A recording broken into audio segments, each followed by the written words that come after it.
un devoir ou une nécessité de vérifier l'honnêteté d'une personne qui voudrait se convertir au judaïsme, qui voudrait rentrer sous l'aile de la Shrina, rejoindre le peuple d'Israël et Am Israël. Alors on va voir dans la paracha de cette semaine, paracha de Vayera, on va apprendre de notre père Avraham Avinu, qui était spécialiste, qui avait la première association, d'accord, de Kirouv, de rapprocher les éloignés et de convertir. On a vu dans la paracha de la semaine dernière que Abraham convertissait les hommes, Sarah convertissait les femmes, donc il était spécialiste. Mais malgré tout, c'est pas parce que la fin ne justifie pas les moyens, il ne devait pas faire des chiffres et des pourcentages et convertir un maximum de personnes. Abraham allait quand même filtrer les personnes qu'il allait faire rentrer dans le clan et sous l'aile de la Shrina. Donc au début de notre paracha, on voit qu'Avraham Avinu va recevoir les fameux 3 invités, les 3 anges, Michaël, Gabriel et Raphaël. Chacun était venu pour annoncer un message différent. Un pour annoncer que Sarah allait tomber enceinte, un deuxième pour annoncer la destruction de Sodome et le troisième pour guérir Avraham. Quand bien même lorsqu'ils arrivent, Avraham nous dit au chapitre 18, verset 4, il dit « Yukarna me'at me'im » dit à son serviteur « Prends un peu d'eau, vera ratzura glechem » va leur nettoyer les pieds. Et ensuite, « Bish'anu taratet » et après, fais-les reposer, fais-les se poser sous l'arbre. Alors c'est quoi vera ratzura glechem? Rashi nous explique qu'ils avaient peut-être de la poussière sur leurs pieds, de la poussière sur laquelle ils se prosternaient, de la poussière de Avodah Zara, et Avraham Avinu était makpid, pointilleux, que même quelques grains de poussière ne rentrent pas chez lui de Avodah Zara. Il craignait, d'accord, toute mauvaise influence de l'extérieur. Ensuite, Bish'anu taratet, et fais-les se reposer sous l'arbre. Alors c'est quoi pour les sous l'arbre? Taratet. Dit Rashi, tarataet, taratailan. C'est quoi? Qu'est-ce que tu viens de nous rajouter, Rashi, en changeant le mot etz à ilan? Etz, c'est, on va dire, c'est plutôt un bois, et ilan, c'est un arbre. Alors pour dire qu'en fin de compte, on parle d'un arbre qui est planté, qui est un arbre qui est vivant, un arbre qui a des racines, et pas un simple morceau de bois. Quand même, ce Rashi reste assez étonnant. Alors, Baruch Hashem, Bessiata Nishmaya, avec Machavuta, m'a rapporté un Zohar extraordinaire dans le Parashat Vayera. Et le Zohar, là-bas, vous vérifiez dans page Kouf Bet Amoudele, le Zohar nous rapporte qu'Avraham Avinu, dans tous ses déplacements, il plantait un arbre. Mais l'arbre ne prenait jamais comme il faut, les racines ne prenaient pas jusqu'à qu'il se pose là où il arrive, justement dans les plaines de Mamré, dans la région de Hebron. Cet arbre avait la spécificité, d'accord, de vérifier la véracité, l'authenticité de la personne qui venait de se convertir. Vérifier si en fin de compte elle était dévouée à rentrer sous l'aile divine, ou bien elle était encore attachée à une certaine Avodah Zara de laquelle elle venait. Donc d'un côté on voit Vera Chatzur Aglechem, donc extérieurement, vas-y, nettoie-les, enlève-leur toute la poussière, mais c'est pas tout. On va faire intérieur-extérieur. Lavage intérieur-extérieur, un peu, vous savez, quand on passe le contrôle de sécurité. Donc il y a la personne qui va fouiller pour voir si vous avez rien dans vos poches, mais quand bien même, on fait quand même passer les sacs au rayon X pour être sûr qu'il n'y a pas de couteau, de lame, d'armes et toute chose qui pourrait poser un souci au service de sécurité. Donc en fin de compte, il fallait être, comme nous dit la Gemara, il fallait être Toho Kebaro. Toho, c'est Toch, c'est l'intérieur, et Baro, c'est extérieur. Il fallait être pareil, intérieur-extérieur. C'est intéressant de voir comment le mot Toro, c'est en hébreu, et Baro, c'est en araméen. Pourquoi la Gemara a choisi de mélanger dans la même expression deux langues différentes. Alors comment on écrit Toro? C'est Taf, Vav, Kaf, Vav. À l'intérieur du mot Toho, donc l'intérieur de l'intérieur, on trouve Kaf, Vav, 26. Et des Kebaro, on écrit Kebaro, Kaf, Bet, Resh, Vav. Donc l'extérieur du mot extérieur, c'est aussi Kaf, Vav. Pour nous dire que intérieurement comme extérieurement, on doit toujours trouver le Kavav, le 26. 26, c'est quoi? C'est Yud Ke Vav Ke. Donc intérieur-extérieurement, on doit accepter Akadosh Baruch Hu de l'extérieur, mais pas montrer que pas de blanche, mais aussi à l'intérieur accepter le Ol Malchut Shamayim. Donc ça, c'était le premier point.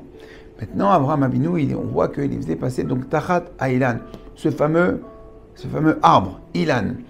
Cet Ilan, donc, que le Zohar nous fait référence, je vous invite là-bas à aller voir en détail les miracles de cet arbre. Mais en tout cas, lorsque la personne avait accepté à 100% Ol Malchut, ça veut dire le joug divin, était complètement déconnecté de tout Avodah Zarah. À ce moment-là, il déployait ses branches et la personne était sous l'aile donc de l'arbre, mais sous l'aile de la Shrina. Alors le mot Ilan, d'accord, et la gematria de 91, la même gematria que le mot Amen. Amen qui est la racine de Emouna, de Ma'amin. En fin de compte, Abraham Avinu, lorsqu'il les faisait passer sous l'arbre, d'accord, il voulait déceler si en fin de compte les personnes ils étaient Ma'amin, de la vraie Emouna. Quelqu'un qui est de la Emouna, il ne peut pas faire de l'Avodah Zarah. Quelqu'un qui fait de l'Avodah Zarah, il ne peut pas avoir de la Emouna. Parce que Avodah Zarah, qu'est-ce que ça veut dire Avodah Zarah? Avodah, ça veut dire un servir, un travail. Zara, c'est étranger, un service étranger. Penser qu'il y a une autre force autre qu'Akadosh Baruch Hu. Et l'Avodah Zarah, on peut malheureusement, Chas v'Shalom, en faire toute la journée. Par exemple, il y a écrit dans la Gemara, dans la Mishnah, dans Shabbat, que tout celui qui s'énerve, c'est comme si qui fait de l'Avodah Zarah. D'accord? Quand la Kohes qui est lourd, Obed Avodah Zarah. Parce que je vais m'énerver, alors c'est comme si qui fait de l'Avodah Zarah. Oui. Pourquoi? Tout simplement. Si tu t'énerves, pourquoi tu t'énerves? Pourquoi tu t'énerves contre une personne? Parce qu'elle t'a doublé, parce qu'elle t'a pris ta place, parce qu'elle t'a fait rater un rendez-vous. Mais si tu t'énerves contre elle, ça veut dire que tu penses que c'est elle, d'accord, qui t'a fait ça. C'est elle qui a créé ce résultat. Mais tu oublies que tout vient d'Akadosh Baruch Hu. Donc c'est un manque de Emouna. Comme il y a un manque de Emouna, l'Avodah Zarah elle rentre. Donc Abraham Avinu, c'est ce qu'il voulait vérifier. Intéressant que le Teilim aussi, 91, ça dit qu'Alef, Yoshev, Esther Elion, Betzel, Shaddai, Lonan. Ça veut dire que là-bas on voit que tout ce Teilim, je vous invite à lire la traduction, vous allez voir que c'est une traduction, un Teilim qui est 100% nous parle de la Emouna et de marcher avec Emouna, avec foi, envers Akadosh Baruch Hu. Alors comment on arrive à une Emouna parfaite? Donc d'abord il va falloir, comme on voit dans le passouk, prends un peu d'eau, nettoie-leur. Alors, textuellement, raglechem, c'est leurs pieds. Mais raglechem, c'est regel c'est le pied. Et regel, comme en français, quelque chose de régulier. Les choses où on a l'habitude, on est régulier, on a des coutumes. D'accord? Des fois, les coutumes, s'habituer à faire des choses, c'est une forme de Avodah Zarah. On n'arrive pas à se détacher. On a vu que dans la paracha de la semaine dernière, qu'Akadosh Baruch Hu dit à Avraham Avinu, Lech lecha, mi'artzecha, mimolotecha, bet avicha. Vas-y, détache-toi. Tu veux aller pour toi, tu veux aller avec moi, tu veux qu'on aille ensemble, il va falloir que tu te détaches. Donc pareil, quelqu'un qui vient se convertir, parce qu'un converti ou un Baal Tchouva, c'est la même chose. Mais avant tout, s'il veut vraiment rentrer sous l'aile de la Shrina, il va falloir d'abord de se déconnecter, d'accord, des mauvaises choses de là où il vient. Par exemple, un appareil, vous voulez connecter des AirPods. Vous ne pouvez pas vous connecter sur deux appareils. Il faut d'abord se déconnecter d'un premier, d'accord, pour que le Bluetooth y marche. On ne peut pas se connecter dans deux appareils. C'est pareil. On ne peut pas être connecté à Akadosh Baruch Hu et à Raglechem, à d'autres habitudes qui vont à l'encontre de la Shrina. Et donc c'est ce qu'on apprend d'Avraham Avinu. Et donc on revient alors à la question initiale. Est-ce qu'on doit vérifier l'honnêteté d'une personne qui voudrait se joindre, d'accord, et rejoindre Am Israël? Oui, Rabotai. Il faut savoir pourquoi une personne elle se convertit. Pourquoi une personne elle vient sous l'aile de la Shrina? Est-ce qu'elle a des intérêts? Alors elle montre pas de blanche. Elle montre que Berachatu Raglechem, elle dit regarde, voilà, je viens à la synagogue et je fais. Mais au fond, elle a peut-être d'autres intérêts peut-être de mariage, des intérêts économiques. Alors, elle n'est pas Toro Kebaro. Et donc, Abraham Avinu, pour lui, c'était intéressant. Donc, Bish'anu Tachat Tachat Ilan. On doit vérifier l'Aïmouna. Donc, Abraham Avinu lui-même, Kadosh Baruch Hu l'a éprouvé avec 10 épreuves pour voir si vraiment il était attaché.